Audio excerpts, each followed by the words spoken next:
Gandang araw po mga boss. Meron tayong tatlong itak na available. Ayan, mga gawang Quezon po. Gawang Pagbilao Quezon. So pakita ko lang po sa inyo. Ito yung pinaka maikli sa tatlo. Ayan, yung kahoy niya talang wood.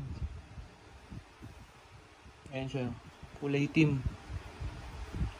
Ayan. Pinaretouch ko lang kay Sir Danilo Tempra ng Azucena Bastiador.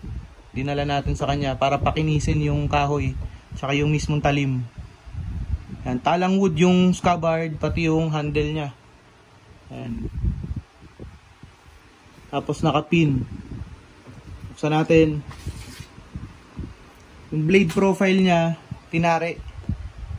Ayan o, mirror finish, matalas na. Ayan yung kapal. 16 inches yung talim. Ayan, tinari. Gawang Pagbilao Quezon. Mirror finish na, matalas na yan. So, check natin tong pangalawa.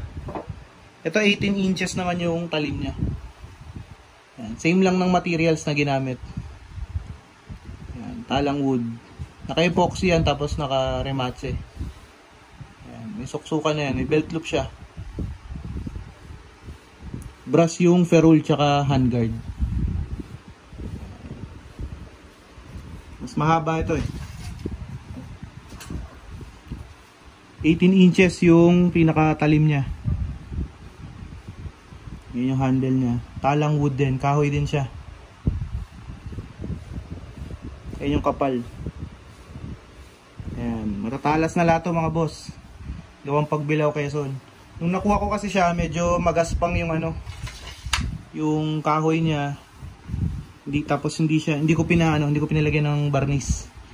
Ayan. Kaya pina-retouch natin kay Sir Dan. Pinakinis yung kahoy, niliha, binaffing, tapos yung talim pinahasa pa natin lalo. Ito yung nag-iisang naiiba. Yung niya, yung kaluban niya, Nara yung pinagamit natin na kahoy para sa kaluban.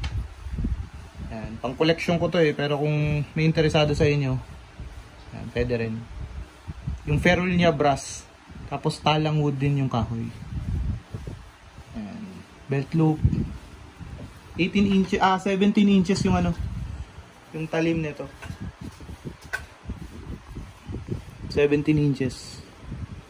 Ito yung kapal niya. Sinampalok ng Quezon. Parang ginunting style siya. Ayan. Pero sinampalok siya. Talas na siya. Mirror finish ng Azucena Bastiador. Ayan. So, salamat kay Sir Dan ng Azucena Bastiador sa pag-retouch nila dito sa mga itak natin na gawang Quezon. Ayan. Shinare ko lang sa inyo. Ayan, so salamat mga boss. PM lang kayo, screenshot nyo lang po kung may magustuhan kayo. Meron tayong tinare 16 inches, ginunting natin 18 inches, sinampalok natin 17 inch yung talim. Ayan, thank you mga boss, maraming salamat po. Thank you po.